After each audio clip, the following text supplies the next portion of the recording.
What's up everybody? Welcome back to my channel, the best place for parents and youth to learn more about education and soft skills.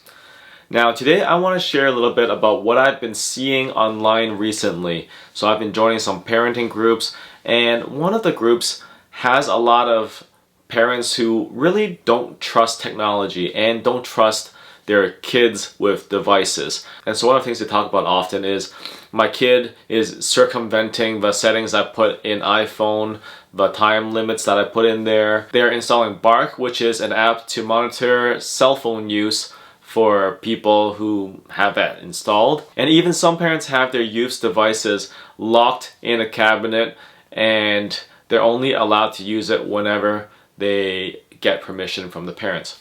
Now, I understand all of this. I understand the rationale behind you don't want your kid to be addicted to handheld devices and so on. And it's a real threat because you have companies such as Epic Games, which designs Fortnite, hiring psychologists to come in and make the game as addictive as possible, right? And it's basically designed like a casino where it hacks into your dopaminergic system and has the people keep going back over and over again to play and get some more. And so it's not surprising that a lot of youth are becoming addicted to video games. Now, it's not only video games I'm talking about. You also have a lot of youth hooked onto social media, right? You have Instagram, Snapchat, TikTok, or whatever is coming next. And we've seen over and over again in the last decade or so, since 2006, when the iPhone was invented or presented and shown to the world,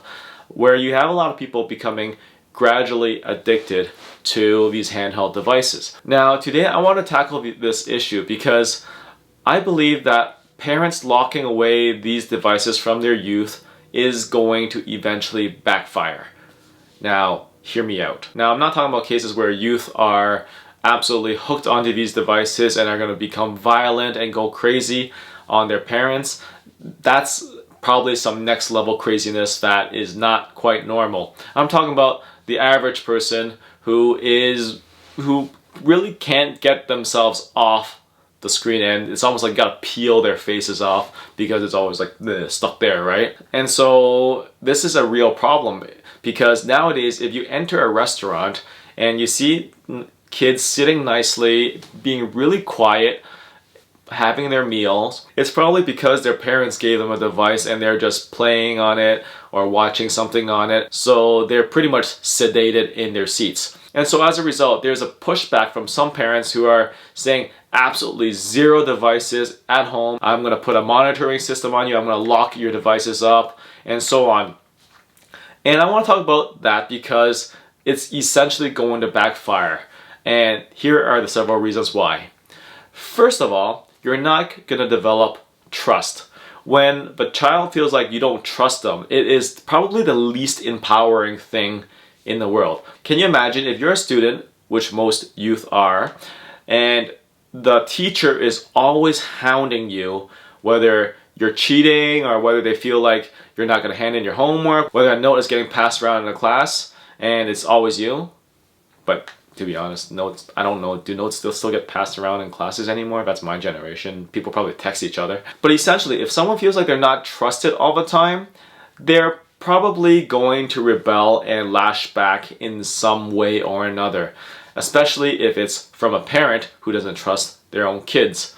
And so, first of all, I would say lacking that trust to give your kid that device is going to backfire in terms of a long-term relationship. Now, of course, the question is, what if this kid doesn't deserve trust? Well, which brings me to my second point. These relationships should have been established long ago. And the best way to do that is to have clear expectations conveyed and also buy-in from the youth. Parents should always focus on nurturing a trusting relationship with their children.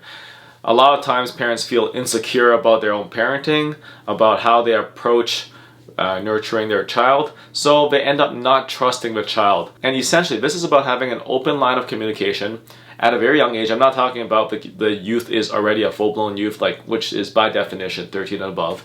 But I'm talking about when the kid is still 5, 6, 7, 8, 9, 10, that kind of range. during that range, parents should really focus on developing a trusting relationship with their child, which means establishing ground rules. Talking to your child and saying, hey, what do you think would happen if you're on the device and playing this all the time, if you're on YouTube for 5 hours straight, and just working through and talking through the logic of what would this do to you if you are on this thing for so long? What would playing video games 5 hours in a row do to your health, due to your school grades, due to your social relationships, pretty much due to anything, right?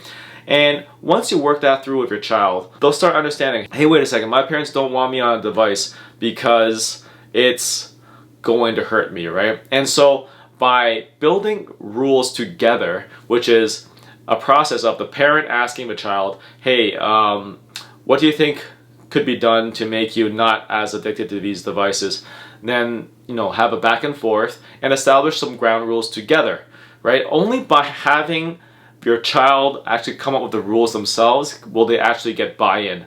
And this needs to be done at an early age when they're still more trusting towards their parents, right? If you try this when they're full-blown youths, it's going to be a little harder. I mean, it depends on the nature of the relationship to begin with. The third thing that I want to say about locking away devices is that it's not going to serve your child or you good in the long run. And when I say that, I mean because a lot of essential skills are being developed online. And as adults, a lot of us struggle with change or things that we don't understand because we're busy working, we're busy putting food on the table, and you have this new social media thing come along and you're like, what is this and is it bad? Or you have a new video game come along and is it gonna make my kid addicted, right? So nowadays, a lot of kids the younger kids are busy playing Roblox, the older kids are busy playing Fortnite. In terms of social media consumption, you have a lot of young kids entering TikTok, right? Because it's just fun. And so a lot of parents are really suspicious of these new platforms coming along. Now, of course, there are predators and there are a lot of bad things out there that you gotta be careful of. Roblox, you have cases where you have predators asking kids for their information, and you have cases where you have these avatars doing some really weird things and exposing kids to things that they shouldn't be exposed to. So there's that bit, right? You gotta have proper surveillance and have open lines of communication so that your kid can tell you when something seems alright. It's something doesn't seem right. They should be able to tell you that.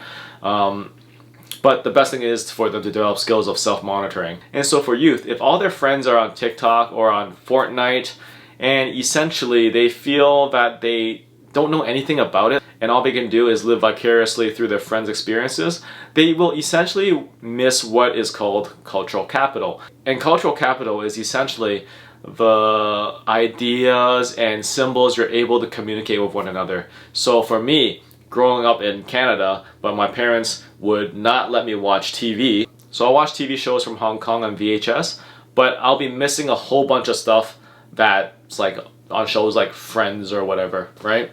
And so when it came to school, and my friends were all talking about Friends, I basically was like, okay, cool. Even when they were singing the song Friends in grade 8 choir, that song meant nothing to me because I did not watch the show. So this is cultural capital, right? Even to this day, if people are talking about Friends, I might not be able to resonate with them because I didn't watch Friends as a kid.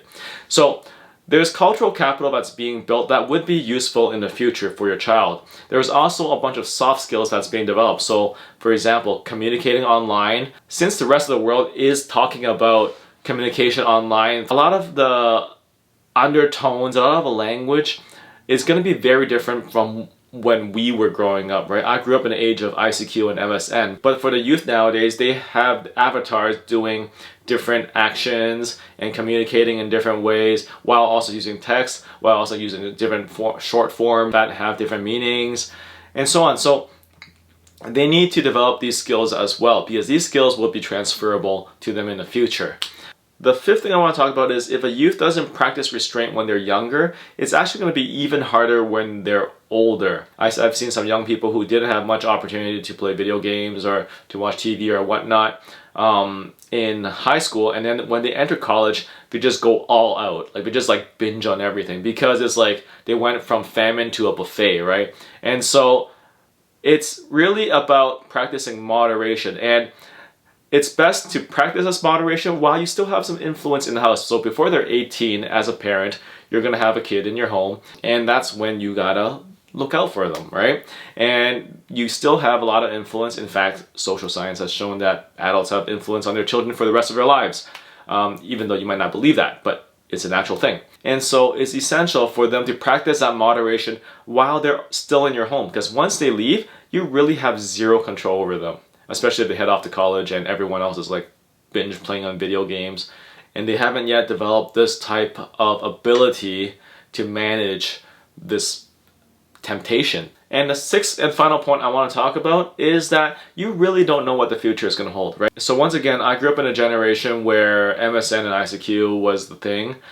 Social media was not a thing. And the early adopters of that social media really became successful. So I have some friends who have moved on to become excellent YouTubers, and they've made a career out of it.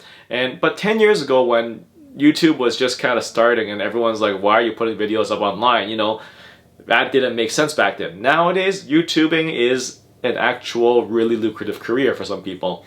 And the same thing may apply to your kids. If they develop a competence in social media, who knows whether there's a future in that, right? And if it's an actual career you can make out of it. The interesting thing is we don't know what kind of jobs are going to be created in the future. And that's it. These are the 6 points that I have for parents who make their kids go cold turkey and lock away their devices, because it's simply not going to work. In the long run, it's going to hurt your relationship, it's going to hurt your kids' chances to make it in the future, and it's going to actually hurt their ability to hold off on this temptation of devices that's going to be even more powerful in the future. And it goes back to the fundamentals of parenting, where it's about clear rules, clear expectations, coming up with rules that everyone can agree upon, and going from there. So I hope you liked this video, and if you did, click the like and hit subscribe, and of course share with your friends if you really like it, and of course leave a comment below and let me know your thoughts if you have any.